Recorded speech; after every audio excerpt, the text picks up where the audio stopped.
What's going on, everybody? I hope you're all having another fantastic day. You can call me Spree and welcome back to another Madden 20 video. Today I want to break down how I've been doing my solo battles. I have been getting top 50 rewards for the last few weeks. I'm definitely getting better week to week, but I've been able to refine the process, trying to figure out a checklist of goals that I'm trying to achieve each time I come in and play a solo battle. So I want to share some tips with you to hopefully help some of you get some of these amazing rewards as well. At this time of the year, top 100, top 75, top 50, even higher rewards for solo battles are still incredibly valuable. They're still going to help you build your teams up. So I'm really hoping that this video is going to be able to help some of you do that. Before we jump any further into this video, I just want to say that my last video is also going to be something that's going to be particularly helpful for you all. I'll put a link to it in the description and up in the card somewhere above. I went and talked about how to maximize the value that you get from your solo battle rewards as well as your weekend league rewards, so definitely go check that out as well. Another part of that, I'm starting to do giveaways, weekly giveaways. It might be cards that I pull, it might be cards that I have in my binder, it might be cards that I think are good value. At this point of the year, I'm just trying to figure out ways that I can help some other players build up their team. I think a giveaway is going to be able to help some people with that. So definitely go check out that video. Figure out how you can make the most of your rewards. That's definitely going to be helpful after you learn how to get top 100, top 50 pretty comfortably. And then if you want to jump into that giveaway as well, definitely go check out the video, check out the description, see what you have to do to jump in there. That's going to be it. Let's start talking about solo battles, my approach, my tips. Let's dive in. Starting off here on the solo battles home screen, I've already gone ahead and done the first 5 games for the week. Good score, good placing in the world at the moment. Pretty happy with how we've gone so far. Now this is a quick look at the rewards that you can get from solo battles. Top 100 is going to get you at least 100k, 100 trophies, a series of packs, and as you move up you're going to get better and better rewards.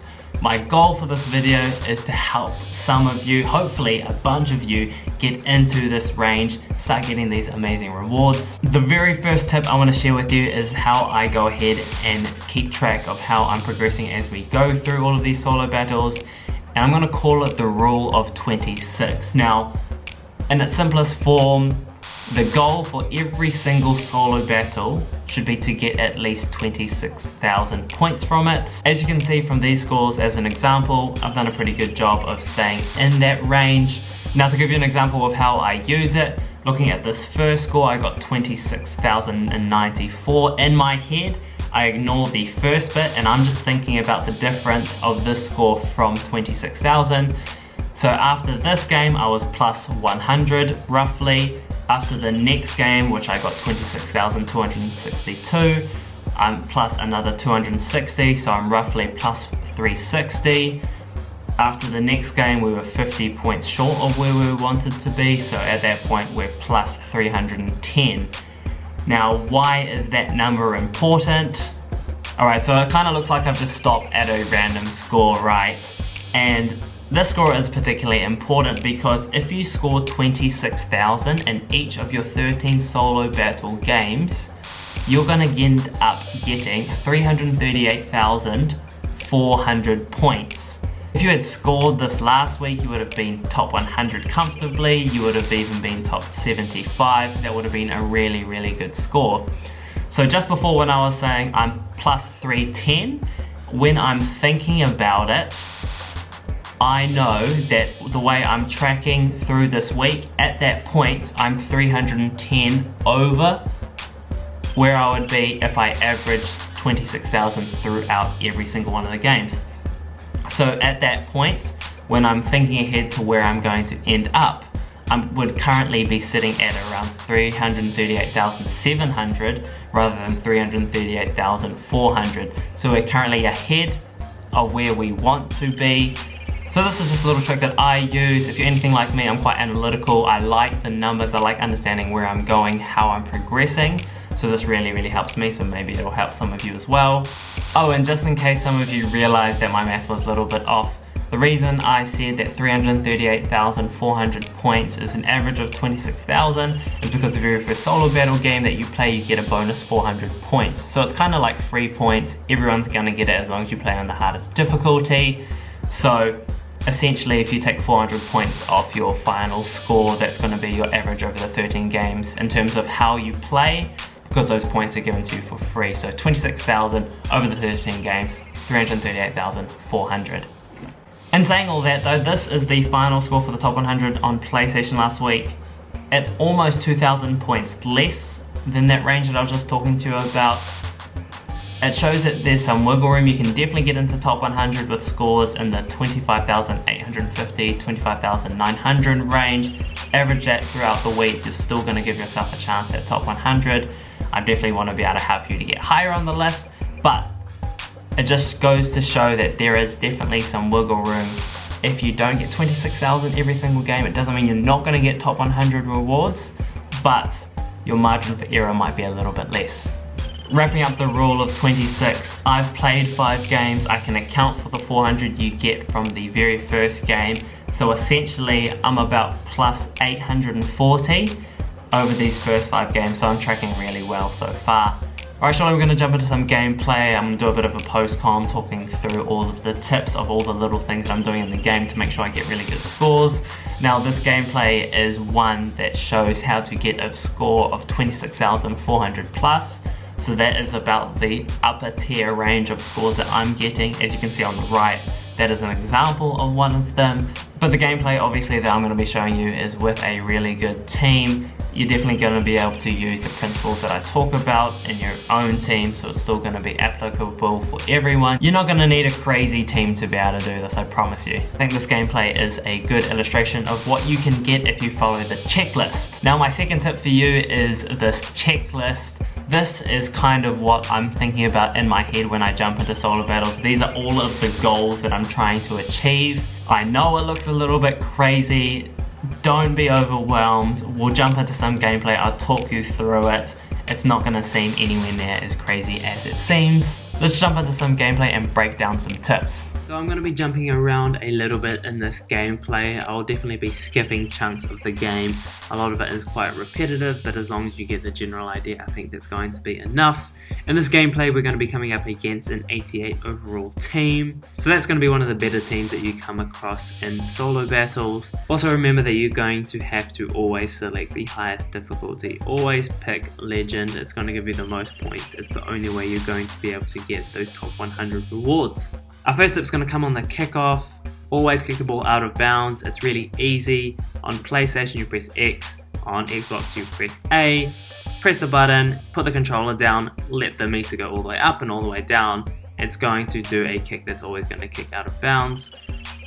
Kick, return, yardage contributes to total yardage. We want to keep our opponents to negative yardage. Let's not give them any chances to return any kicks. Next up, we've got a tip for defense. What we're going to do to generate a bunch of turnovers is to run the field goal block right defense.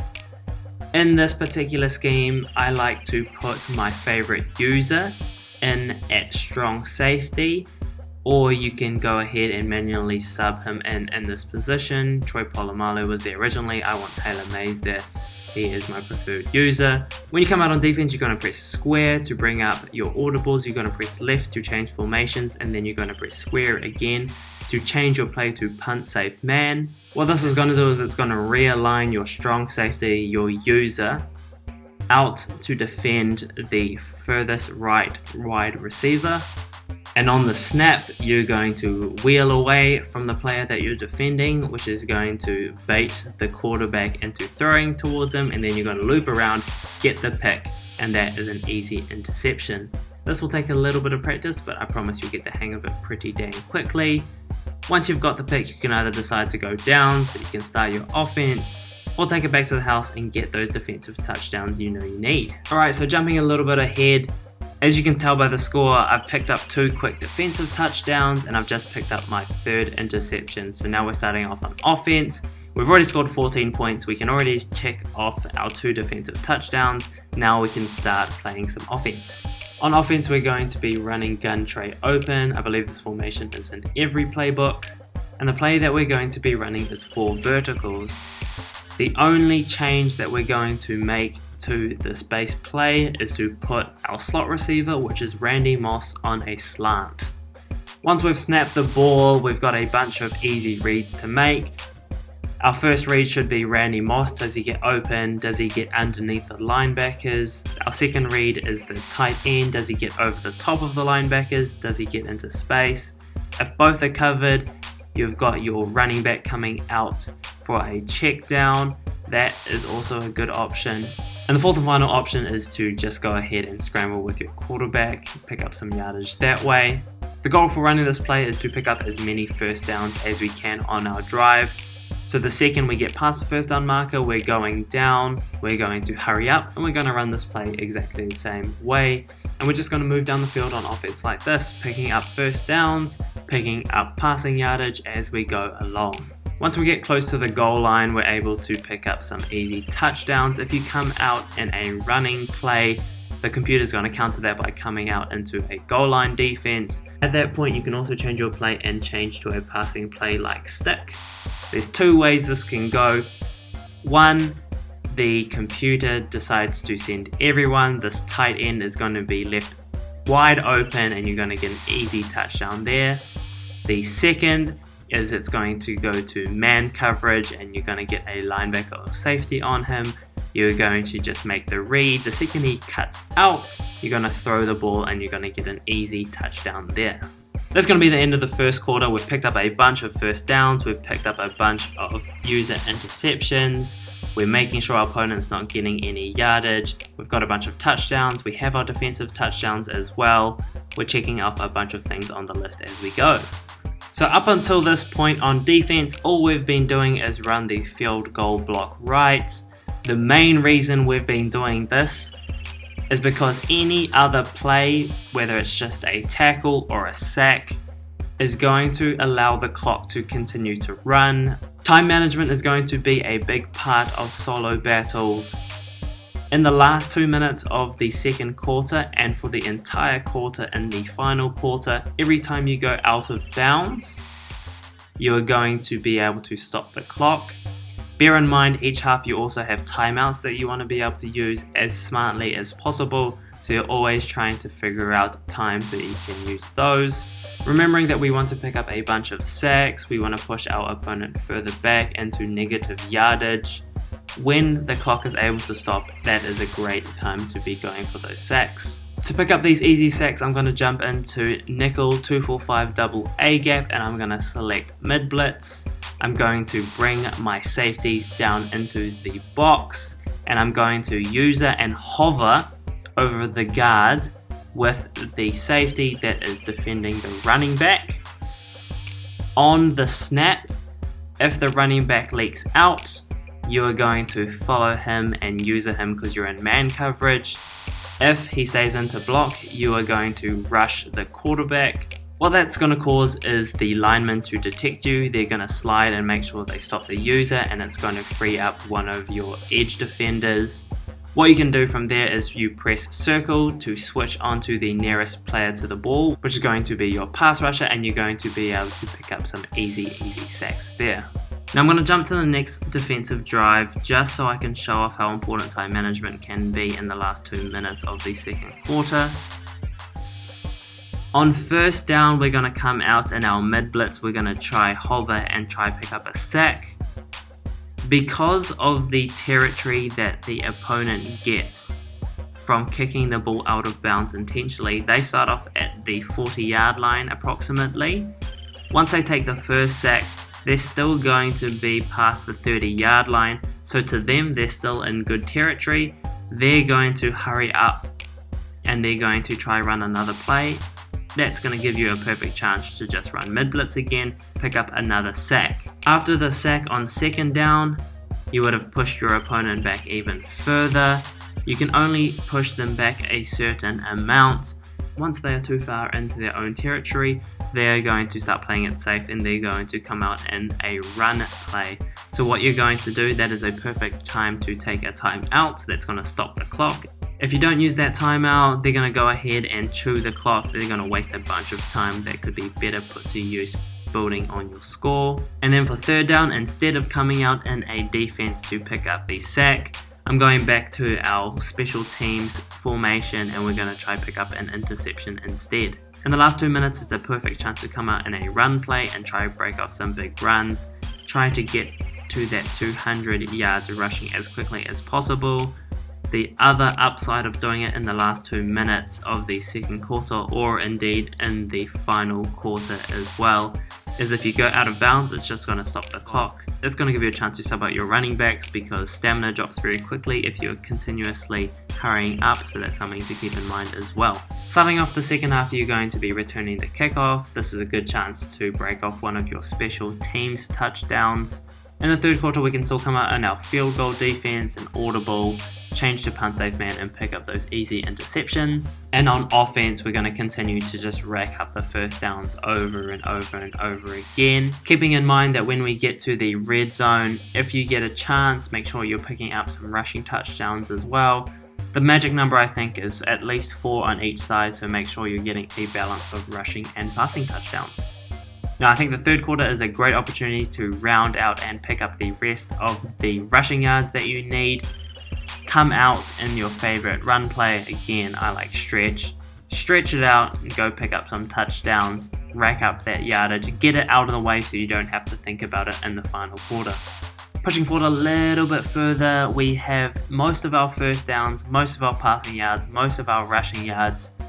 We're still doing a good job on defense and we still haven't turned over the ball. In the last couple seconds of a quarter, sometimes they'll decide not to audible and you're going to have to be prepared for it. In this particular instance, they decide to run the ball. Thankfully, we blow it up. Sometimes your opponent will pass the ball and a lot of their players will come out in routes that they haven't been running previously. No more streaks, maybe some flats and corners and posts. It's definitely a lot harder to pick up on, so definitely be wary in the last few seconds of a quarter. For this exact same reason, you can't run the field goal block defense in the final quarter, but personally I think the safer option is to go ahead and just start picking up some more sacks. When we're in the final quarter, after we get sacks or stops on third down, I like to call timeouts. If you don't call a timeout, the clock is going to continue to run, and we obviously want to save as much time so we can keep going down the field and scoring as much as we can. Now that your opponent's on fourth down, they're going to be punting the ball. This is a perfect opportunity to pick up your second special teams touchdown. Take that punt and take it to the house. Now it's just been the 2-minute warning in the final quarter and we've been playing incredibly well so far.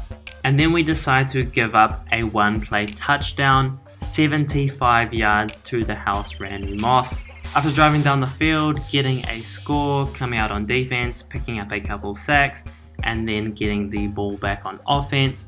This is the summary going into our final drive. We have the rushing, we have the passing, we have the first downs. We have checked off everything on the list. What do we do from here? At this point, the only thing we haven't checked off is a safety. Now, safeties are really hard to come by. So if you get the chance to get them, fantastic. But if you don't, it's okay. I think it is a boost to the score, but I don't think it's a big impact. I don't think you need to worry about forcing yourself to make sure you get safeties every single time. So we've checked off everything on our checklist. It's important just to finish off the game. Don't turn the ball over. Pick up yardage where you can. Get a couple more first downs if you want to, but essentially ride out the rest of the clock and finish off this game. And this is going to be the final breakdown for the game. We hit everything on our checklist except for forcing a safety. At the end of that gameplay, we were able to score 26,436, a very good score. If you're able to average that over an entire week, you'd easily get into the top 25. You might even be pushing the top 10 as well, so that can definitely be a goal for some of you to go after. Before I wrap up, we should probably talk about abilities. I think that might be something that people might be interested in. I think there are probably only 2 abilities that are important in solo battles. The first is having Lurker on your defender, on your user. It's going to make sure you get those spectacular animations. On offense, I think your slot receiver needs Slot-O-Matic. It's just going to improve his catching, making sure he catches everything out of the slot. And I think that's actually going to be about it. I know the video is running a little bit long, but I really hope that you are able to get a lot out of it. there's a bunch of tips and tricks that I've been using to be able to get really good scores. Hopefully that's going to help you be able to do so as well.